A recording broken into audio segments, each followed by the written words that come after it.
पर हम लोग जब परीक्षा की घड़ी आती है तो अनुत्तीर्ण हो जाते हैं, फेल हो जाते हैं। नामदेव जी के घर में आग लगी, लोग दौड़े कि नामदेव जी का सब जल जाएगा।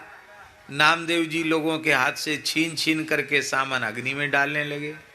बोले महाराज ये तो भक्त का घर है, इसमें भगवान को छोड़ के आएगा कौन?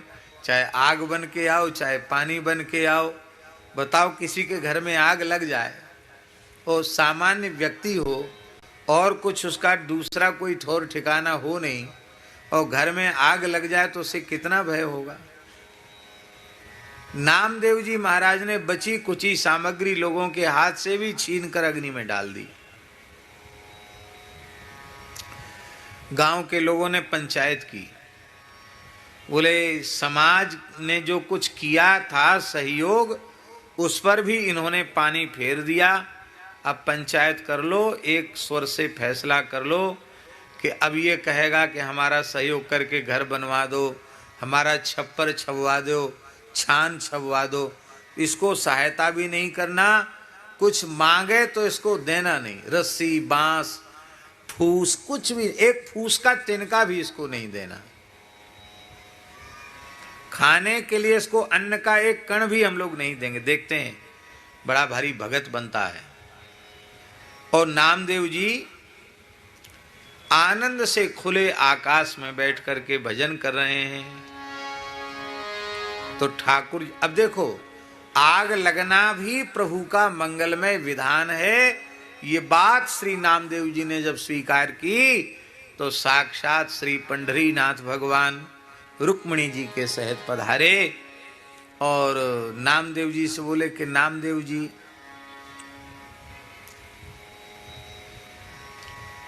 ये आग सांझ के समय लगी थी, रात में ही सब उन्होंने स्वाहा कर दिया था, और ठाकुर जी रात्रि में ही आ गए। बोले नामदेव जी खुले में बैठे हो, सब जल गया आपका भगत जी? बोले हाँ, जल नहीं गया, भगवान ने सब अंगीकार कर लिया, भगवान ने सब स्वीकार कर लिया, जला वाला कुछ नहीं। तो इसको बनाओगे नहीं, दीवाल वाल सब मरम्मत नहीं करोगे, छप्पर नहीं छपवाओगे? तो नामदेव जी हंसने लगे, बोले हमारे पास व्यवस्था नहीं कि जो हम छप्पर नया छपवा सकें, व्यवस्था नहीं हमारे पास। तो फिर ऐसे खुले? हाँ। बोले बहुत बढ़िया, आनंद है, इतनी बड़ी छाया भगवान की आकाश की है, वृक्षों की है, आकाश की छाया है, तो इस कृत्रिम छाया की जरूरत नहीं है, बहुत आनंद है, बहुत संतोष है, किसी वस्तु की जरूरत नहीं है। तो भगवान मजदूर के वेश में पधारे थे। भगवान बोले भाई हम नामदेव भगत जी हम छप्पर छाना बहुत अच्छा जानते हैं। बोले हमारे पास तो सामग्री, बोले सामग्री की चिंता क्यों करते हो, हम सब ले आएंगे, बांस रस्सी और फूस सब हम ले आएंगे, बढ़िया सब चकाचक बढ़िया बना देंगे, बहुत कलाकारी से बनाते हैं हम। नामदेव जी बोले तुम बना तो दोगे, बाद में कहोगे कि मटेरियल का इतना पैसा हुआ और मजदूरी का इतना पैसा हुआ, तो ना हमारे पास मटेरियल के लिए कुछ देने को है और ना हमारे पास मजदूरी देने को है। तो भगवान हंसने लगे। भगवान बोले देखो हम तो धंधे की तलाश में हैं, हमारा स्वभाव में आ गया कि हम खाली बैठ नहीं सकते, कुछ न कुछ काम तो हम किए बिना रहते नहीं हैं, खाली बैठते हम नहीं हैं। तो हम आपका छप्पर छा देंगे और हमको आपसे न मटेरियल का कुछ चाहिए और ना हमको आपसे मजदूरी चाहिए। तो नामदेव जी ने कहा कि हम फिर किसी का कर्जा अपने सिर पर लादना नहीं चाहते हैं। बोले तो ठीक है, आपको कुछ देने की इच्छा है तो हमने सुना आप भजन बहुत अच्छे अच्छे गाते हो, अभंग गाते हो, भजन गाते हो, तो आप हमको कुछ भजन सुना देना और उसी को हम अपनी मजदूरी मान लेंगे। नामदेव जी हंसने लगे, बोले भजन तो एक दो क्या, दो चार क्या, पूरी रात हम भजन सुनाएंगे, आप तो सुनो भजन, और दूसरा धंधा ही नहीं हमारे पास, भजन करने का ही काम है। नामदेव जी अपना एक तारा लेकर के और प्रेम से पदगान करने लगे। और भगवान तो उनके संकल्प से ब्रह्मांडों का सृजन हो जाता है, पालन हो जाता है। उनके लिए छप्पर छाना बड़ी बात नहीं, भगवान ने छप्पर छा दिया। और साक्षात भगवती महालक्ष्मी रुक्मिणी ने अपने हाथ से गाय के गोबर से मिट्टी से लीप पोत करके रंगोली बना करके, साक्षात सौंदर्य की अधिष्ठात्री भगवती महालक्ष्मी अपने हाथ से जहां दीवाल पर पुताई लिपाई करें वो कितनी सुंदर हो जाएगी। संपूर्ण धन धान्य से नामदेव जी का घर भर गया, पूरा हो गया। अब सवेरा हुआ, लोग सोच रहे थे कि चलें देखें नामदेव जी का क्या हाल है। तमाशा देखने आए तो लोग, अरे यहाँ तो महल जैसा बनके तैयार है, बड़ा सुंदर छप्पर है, सब घर में किसी वस्तु की कमी नहीं। तो इस चमत्कार है, इतने जल्दी कैसे बन गया, कहां से यह सब आ गया, कौन दे गया? हम लोगों ने तो किसी को देखा नहीं। तो लोग पड़ोसी पूछे रे नामा किन यह छान छवाई। लोग पूछते हैं कि नामदेव ये किसने ये छान छाई है तुम्हारी। हम भी अपनी छान छबवाना चाहते हैं। उस मजदूर का, उस ठेकेदार का, उस कारीगर का एड्रेस दो, हमको पता दो। हम भी अपना, ऐसे ही पूरे गांव में पंढरपुर में इतना सुंदर कोई छप्पर है ही नहीं जितना बढ़िया आपका छाया गया है, तो उसी से हम छपवाएंगे। तो नामदेव जी बोले कि वो जो छप्पर छाने वाला है ना, उसको तुम कुछ दे नहीं सकते हो, उसकी मजदूरी नहीं दे सकते। तो लोग बोले कि तुमते अधिक मजूरी दो, तुमसे ज्यादा मजदूरी देंगे, तुमने जितना दिया उससे 2 गुना 4 गुना देंगे हम। नामदेव जी हंसने लगे, बोले वो कौड़ी पैसा लेने वाला मजदूर नहीं है। तब कैसा है? बोले बैठिया प्रीति मजूरी मांगे, वो प्रेम की मजूरी चाहता है। प्रेम धन है तुम्हारे पास? सब चुप हो गए। तो एक तो प्रेम की मजदूरी चाहता, वो प्रेम की मजदूरी तुम्हारे पास है नहीं। और दूसरी बात यह है कि ऐसा छप्पर छपवाने के लिए पहले भरे बसे बसाए घर में आग लगानी पड़ेगी और बचा हुआ सामान उसी में झोंकना पड़ेगा।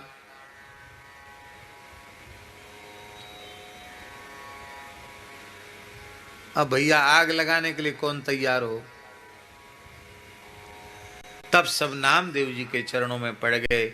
सबकी समझ में आ गया कि साक्षात पंढरीनाथ भगवान ने ही नामदेव जी का छप्पर छाया है।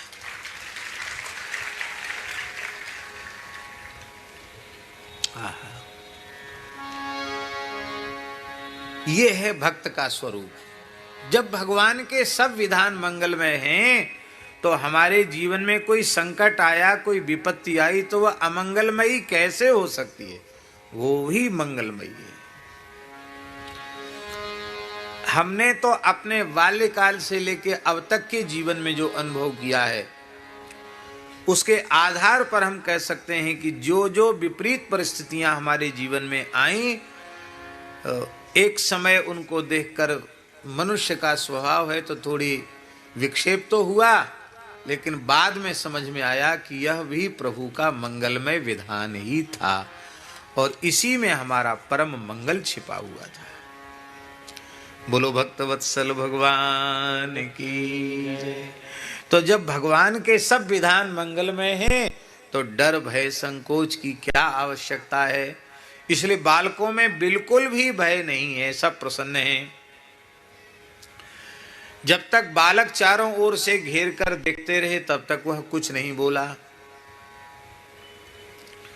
तो ब्रजवासी बालक तो चंचल हो ही हैं, पर ब्रजवासी बालक, आप लोग कहें बालक चंचल हों पर ब्रजवासी बालक, ये विशेषता है। आप पूरी धरती के बालक बच्चन ने देखो और ब्रजवासी बालकन ने देखो, उनकी चंचलता और दुनिया से चौगुनी तो होती है। हमने तो अनुभव किया कि वहां की रज का प्रभाव है।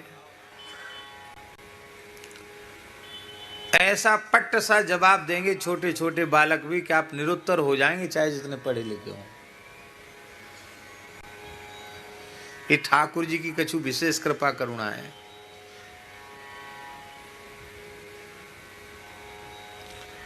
तो महाराज वो बालकों को ने देखा कि ये है क्या, देखें, छू के देखें। तो धीरे धीरे वो छू करके भी देखने लगे, थोड़ा खींच खींच के भी देखते। पर वो बिल्कुल ऐसे बैठा बगुला कि बिल्कुल जैसे आंख बंद किए हुए, चोंच ऐसी किए हुए। वो तो प्रतीक्षा में था कि हमारी बहन को मारने वाला जब तक हमारे सामने नहीं आएगा तब तक हम प्रतिक्रिया नहीं करेंगे। जैसे ही भगवान बालकृष्ण प्रभु उसके चोंच के सामने आए, नेत्रों के समक्ष आए, तो कहते हैं कि आगत्य सहसा कृष्णम तीक्ष्ण तुंडो ग्रसद वली। उस बलवान बक दैत्य ने, बकासुर ने सहसा भगवान को चोंच में निगल लिया। जब चोंच में निगल लिया तो लिखा है कि कृष्णम महावकग्रस्तम दृष्ट्वा रामादयोर्भकाः बभूवरिंद्रियाणीव विना प्राणम विचेतसः। बड़ी प्यारी बात है। श्री बलराम जी महाराज और जितने ग्वालवाल हैं, उन्होंने जब देखा कि श्री कृष्ण को इस बक ने निगल लिया तो वे इतने अधिक व्याकुल हो गए, कहते जैसे प्राणों के निकलने पर इंद्रियां वह व्यर्थ हो जाती हैं, विचेतन हो जाती हैं, अचेत हो जाती हैं। जैसे प्राणों के निकलने पर जो इंद्रियों की दशा होती है, वही दशा श्री बलराम जी की और समस्त ग्वाल वालों की हुई। अब यहां एक बात बड़े ध्यान देने की है। बलराम जी श्री कृष्ण तत्व को जानते हैं। बलराम जी जानते हैं नहीं, बलराम जी ही जानते हैं, क्योंकि वे शेष तत्व हैं, इसलिए वो जानते हैं कि श्री कृष्ण कौन है। तो जानने के बाद उनकी ये दशा कैसे हो गई, ये प्रश्न है। इसका उत्तर यही है कि बलभद्र जी भी बाल लीला कर रहे हैं। श्री ठाकुर जी 4 वर्ष के हैं तो बलदेव जी 5 वर्ष के हैं, इतना ही तो अंतर है, 1 साल बड़े हैं। तो बलराम जी की जो अवस्था है, उस अवस्था के अनुरूप यदि नाटक नहीं करते हैं बलराम जी, अभिनय नहीं करते हैं, तो लीला बिगड़ जाएगी। इसलिए जब जैसे 5-6 वर्ष के बालक घबरा जाएं, ऐसे बलराम जी भी घबरा गए, बालक भी सब घबरा गए। ये जो उदाहरण है बिना प्राणम विचेतसः, इसकी एक कथा आती है उपनिषद में।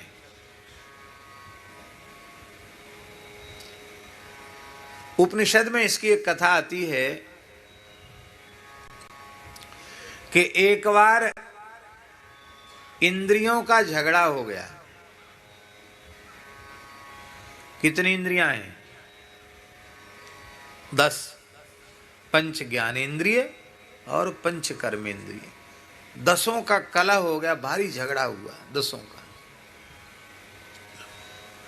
हाँ, एक सोफा संतों के लिए विराज रख दो, इधर सामने ले आओ। श्री वृंदावन बिहारी लाल की जय। जय जय श्री राधे।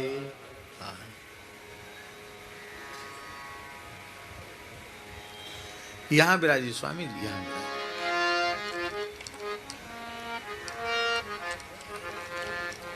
ठीक है, ठीक है। तो उपनिषद की एक आख्यायिका हम आपको सुना रहे थे।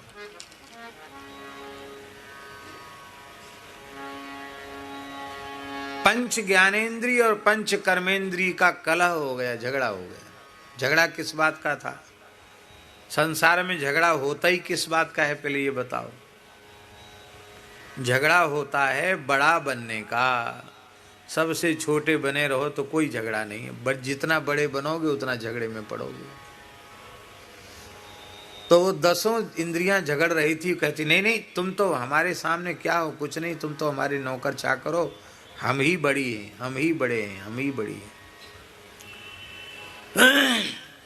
खूब झगड़ा हुआ 10 इंद्रियों में, ज्ञानेंद्रिय कर्मेंद्रियों में, पर फैसला नहीं हो पाया कि इनमें श्रेष्ठ कौन सा है। तो बोले चलो भाई सरपंच जी के पास चलो। पंचों में झगड़ा हुआ तो सरपंच जी के पास गए। सरपंच कौन है? बोले प्राण, वही सरपंच हैं। तो प्राण के पास इंद्रियां पहुंची, बोले हमारे कलह को शांत करो। ये छांदोग्य उपनिषद का प्रकरण प्रसंग है। तो हम में से आप बताओ कि हम में श्रेष्ठ कौन सा है। तो सरपंच महोदय प्राण महाराज ने कहा कि देखो ऐसा है कि जिसके चले जाने से यह देह अत्यंत निंद्य हो जाए, घृणित हो जाए, किसी काम का न रह जाए, वही श्रेष्ठ है। जिस इंद्रिय के चले जाने से, न रहने से देह नष्ट हो जाए, भ्रष्ट हो जाए, समाप्त हो जाए, सड़ जाए, गल जाए, वही श्रेष्ठ है। आंख को बड़ा अहंकार था कि हमारे बिना तो सब दुनिया में अंधेरा है। आंख बोली हम जाते हैं, हम सबसे बड़े हैं, हम जाते हैं, देखो हमारे बिना कैसे काम चलता है। तो आंख चली गई।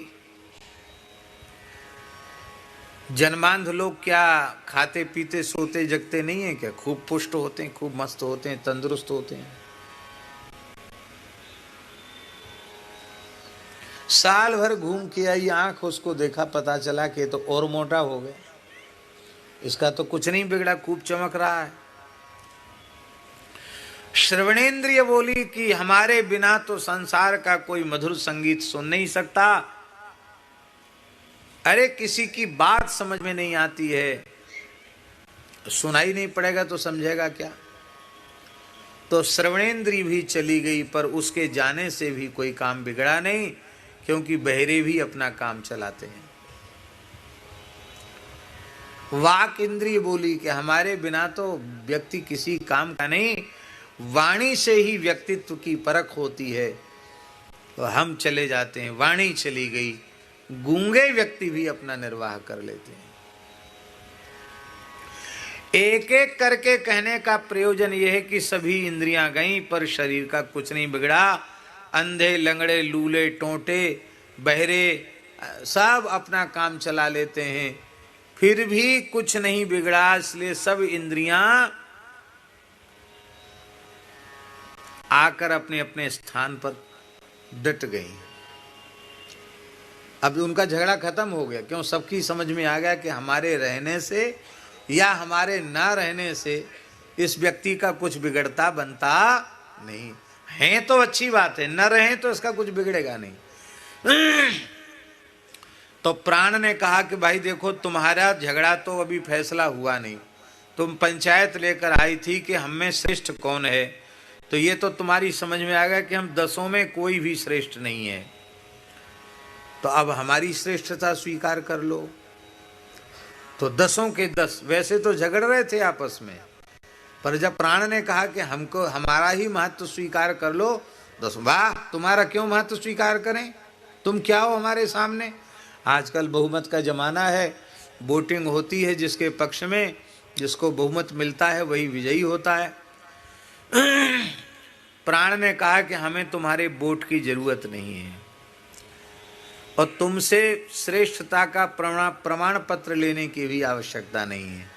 बस इतनी सी बात है कि तुम अपने अपने स्थान पर अडिग होकर अटल होकर के रहो, और अब हम घूमने फिरने जा रहे हैं,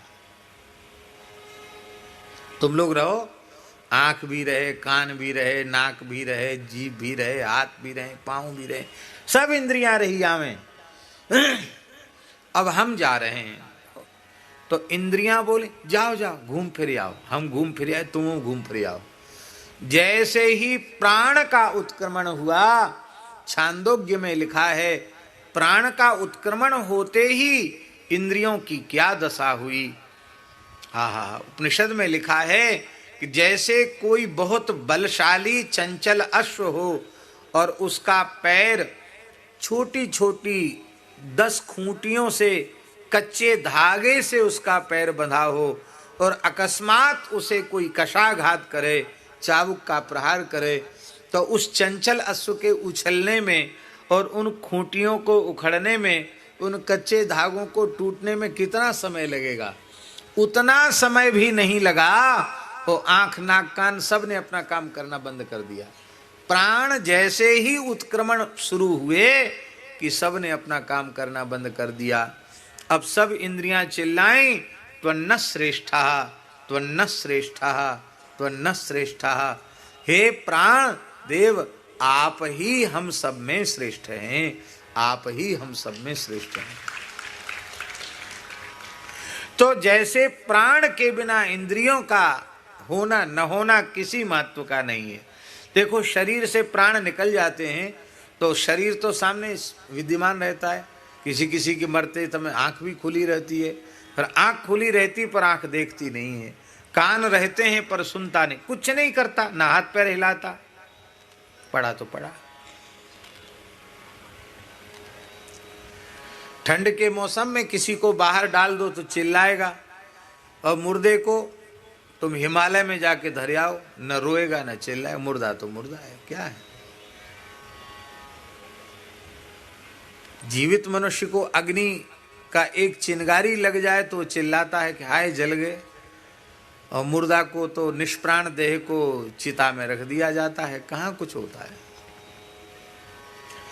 तो जैसे प्राण के बिना इंद्रियां व्यर्थ हो जाती हैं, ऐसे ही सुखदेव जी ये कहना चाहते हैं कि श्री कृष्ण के बिना हम सब निष्प्राण हैं। यदि हम अपने जीवन में प्राणवान बने रहना चाहते हैं तो श्री कृष्ण को अपना प्राण बना लें। कहने का आशय, यदि हमारे आपके जीवन में श्री कृष्ण हैं तो हम सब प्राण हैं, और यदि हमारे आपके जीवन में सब कुछ है, बल है, विद्या है, बुद्धि है, विवेक है, धन है, पद है, प्रतिष्ठा है, ऐश्वर्य है, मान सम्मान है, सब कुछ है, संसार की जो भी दुर्लभ वस्तुएं उपलब्धियां मानी जाती हैं वो सब एक साथ हैं, लेकिन यदि हमारे जीवन में भगवान नहीं है, श्री राम नहीं है, श्री कृष्ण नहीं है, तो हमारे जीवन की सारी उपलब्धियां व्यर्थ हैं। हम जीवित ही मृतक के तुल्य हैं। वो तो सोचता था बकासुर कि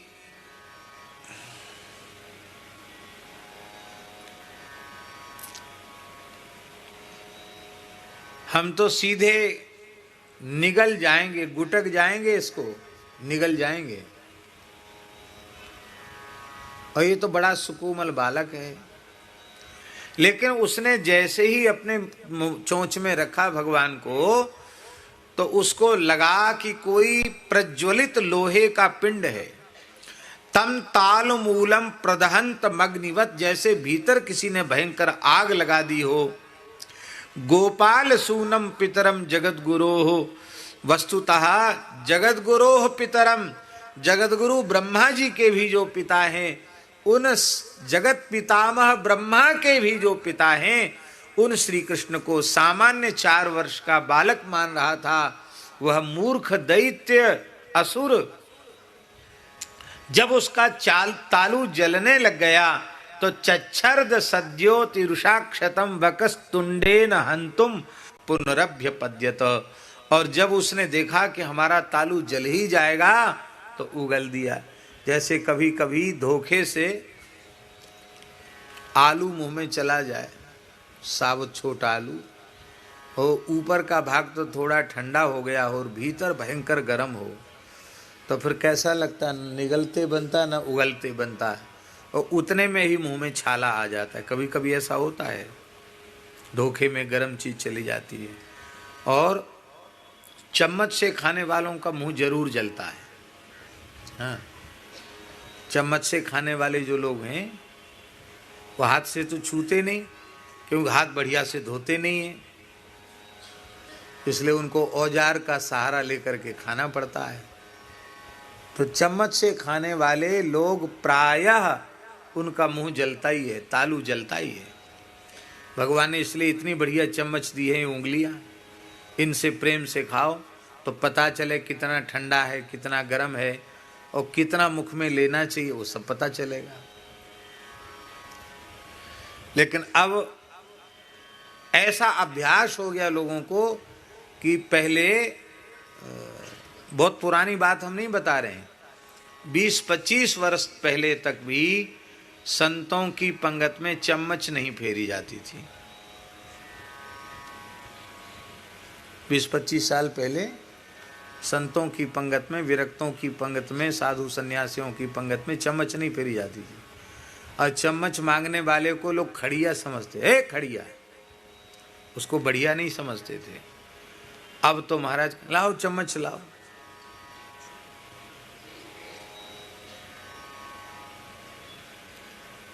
अपनी आवश्यकताएं आप जितनी कम कर सकते हो उतनी कम करो, ये सुखी होने का मूल मंत्र है। और नहीं तो भोजन रुचिकर नहीं लगेगा, चम्मच की और औजारों की याद आएगी। इसलिए पूरी तरह भगवान ने जो कुछ हमें दिया है, यह देव दुर्लभ मानव शरीर दिया है, अनेक आध्यात्मिक शक्तियों का खजाना है यह, इसी का उत्तम उपयोग करना चाहिए। ये अंग्रेजों की नकल नहीं करनी चाहिए। तो महाराज उसने उगल दिया भगवान को, और जब उगल दिया तो भगवान देखते देखते बालकृष्ण, अब विचार करो, पर्वत के शिखर के समान बकासुर है तो उसका मुंह कितना बड़ा होगा, उसकी चोंच कितनी बड़ी होगी। तो 4 वर्ष का बालक क्या उसे चीर सकता है? पर देखते देखते बालकृष्ण इतने विराट हो गए कि उनके सामने बकासुर छोटा बच्चा जैसा दिखाई पड़ा। जैसे छोटे छोटे बालक खेल खेल में और घास को चीर देते हैं, कैसे? कहते पश्यत सुबाले सुददार लीलया मुदावहो वीरणवद दिवौकसाम। वीरणवद, वीरणवद ये उपमा दी है। वीरण जानते हैं? एक घास होती है, उसका तना इतना मोटा तक भी होता है, इतना मोटा, और ऊपर उसके एक पंजरी जैसी फूल जैसा निकलता है। प्रायः सजल क्षेत्रों में वो होता है, जहां तालाब वालाब के किनारे या खेत वगैरह में भी होता है। तो गांव देहात के बच्चे तो उसको उखाड़ के एक उधर से चीरेगा, एक उधर से चीरेगा। गांव में हमने बचपन में देखा कि वो कहते तुम्हारी भाभी के का होएगो, भैया होएगो कि बहन होगी, तुम्हारी भैया होगा कि बहन होगी, कौन होगी? तो उसमें पल्ला निकल आता तो कहते भैया होगा, छोटे छोटे बच्चे। और पल्ला नहीं निकलता और कुछ निकल आता तो कहते बहन होगी। ऐसा भी बाल करते। तो खेल खेल में जैसे गांव के बालक उस वीरण नाम की घास को चीर देते हैं, ऐसे ही भगवान ने घास के जैसे, वीरण नाम की घास के जैसे बकासुर को चीर दिया। और तदा वकारिम सुरलोक वासिनः समाकिरन नंदन मल्लिकादिभिः समीडिरे चानक शंख संस्तवैः तद्वीक्ष्य गोपाल सुताः विसिस्मिरे। उस समय देवताओं ने आकाश में वाद्य बजाए और नंदन वन के मल्लिक आदि, मालती आदि पुष्पों की, पारिजात आदि पुष्पों की वर्षा की, भगवान की स्तुति की, शंख और नगाड़े आदि बजाए। उस समय ग्वाल वालों को बड़ा आश्चर्य हुआ, क्योंकि